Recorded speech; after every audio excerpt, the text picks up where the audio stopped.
Friends, welcome to my YouTube channel Saraswati commerce academy. तो friends, आज हम करने वाले हैं अपना क्लास 11th अकाउंट्स का चैप्टर नंबर 21 जो कि है फाइनेंशियल स्टेटमेंट्स। ठीक है, आज हम इसके बारे में डिस्कस करने वाले हैं कि कौन कौन से हमारे फाइनल अकाउंट्स होते हैं। हम अभी तक इतने दिनों से सुनते आ रहे हैं कि फाइनल अकाउंट्स होते हैं, फाइनल अकाउंट्स होते हैं। अब देखिए कि हमारे कौन कौन से फाइनल अकाउंट्स होते हैं। वैसे हम इसमें हम सब कुछ जो है ये डिटेल में हम 1 बाय 1 इसको डिस्कस भी कर चुके हैं। ट्रेडिंग अकाउंट क्या होता है, इसका बड़ा सा हमने फॉर्मेट सीखा था। इसी तरीके से हमने प्रॉफिट एंड लॉस का भी कर दिया था और बैलेंस शीट का भी हमने सीख लिया था। अगर आपको वो बिल्कुल डिटेल में अगर समझना है तो आप वीडियो के डिस्क्रिप्शन बॉक्स में जाइए, आपको वहां पे चैप्टर 21 की आपको प्लेलिस्ट मिलेगी, तो आप वहां से समझ सकते हैं। ठीक है, अगर आपको ब्रीफ में बिल्कुल समझना है तो, अगर आपको पूरे डिटेल मतलब एक्सप्लेनेशन चाहिए तो ठीक है। और अगर आपको क्लास +1 अकाउंट से रिलेटेड कोई भी टॉपिक समझना है तो वो भी आपको वहीं पर उसका लिंक मिल जाएगा। और आज हम फाइनल अकाउंट्स के बारे में यहाँ पे तो हम थोड़ा सा समझने वाले हैं।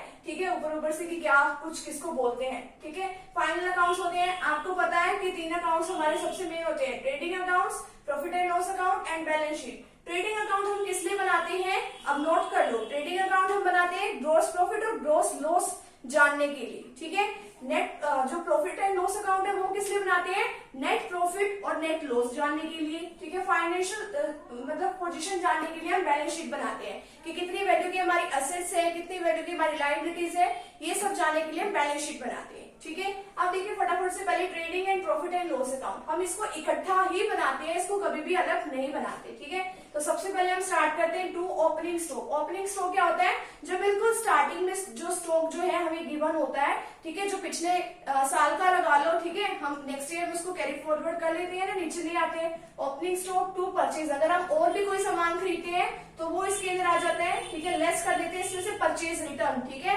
यानी खरीदा हुआ माल हमने वापस लौटा दिया, purchase return. To direct expenses, अब डायरेक्ट एक्सपेंसेस देखिए कौन कौन से होते हैं।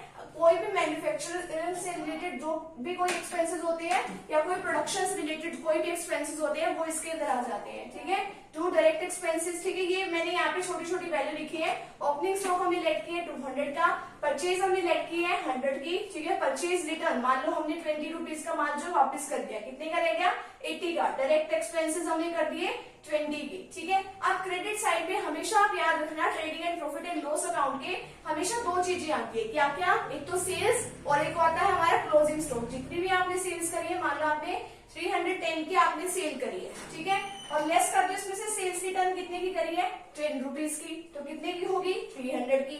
बाय क्लोजिंग स्टॉक, जो बाद में माल जो बिना बिका रह गया वो कितने का है 100 का। तो अब इसका टोटल करो सबसे पहले, तो ये कितना आया 400 आया।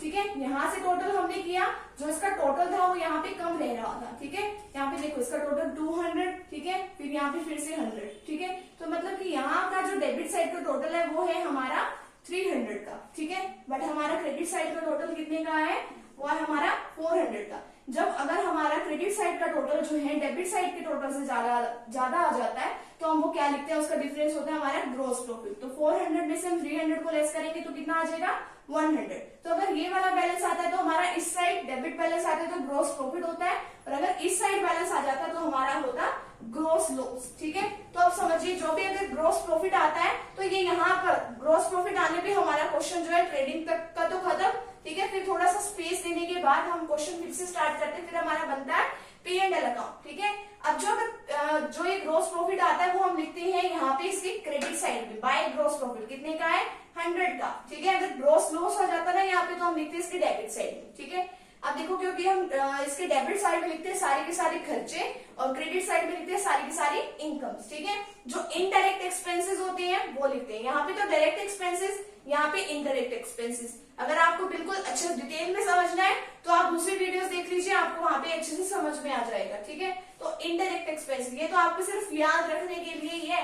इनडायरेक्ट एक्सपेंसेस आप यहाँ लिखते हो, इनडायरेक्ट इनकम आप यहाँ लिखते हो। ग्रॉस प्रॉफिट हमने कितने का निकाला था 100 का, मान लो आपकी इनडायरेक्ट इनकम हुई है 400 की और आपके इनडायरेक्ट एक्सपेंसेस हुए 200 के, तो यहाँ पे तो आपका देखो ग्रॉस प्रॉफिट और इसका टोटल किया आपने, कितना आ गया 500 आ गया।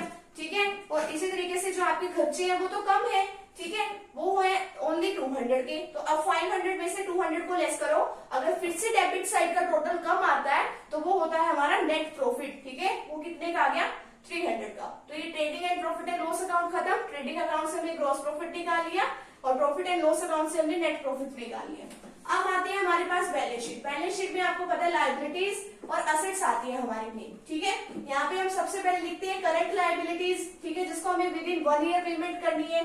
फिर हम लिखते हैं नॉन करंट लायबिलिटीज, फिर जो हमारे ओनर की जो कैपिटल है वो लिख लेते हैं, और जो भी नेट प्रॉफिट आता है बिजनेस का वो उसके अंदर ऐड कर देते हैं, ठीक है। तो इन सभी का टोटल जो है हमारा वो क्या आ गया, इक्वल आ गया। इसी तरीके से करंट असेट्स है और ये हमारी नॉन करंट असेट्स, ठीक है। हमें क्या ध्यान रखना पड़ता है, इसका जो टोटल है वो हमारा इक्वल आना चाहिए, तभी हमारा जो क्वेश्चन है वो परफेक्ट सही होता है, ठीक है।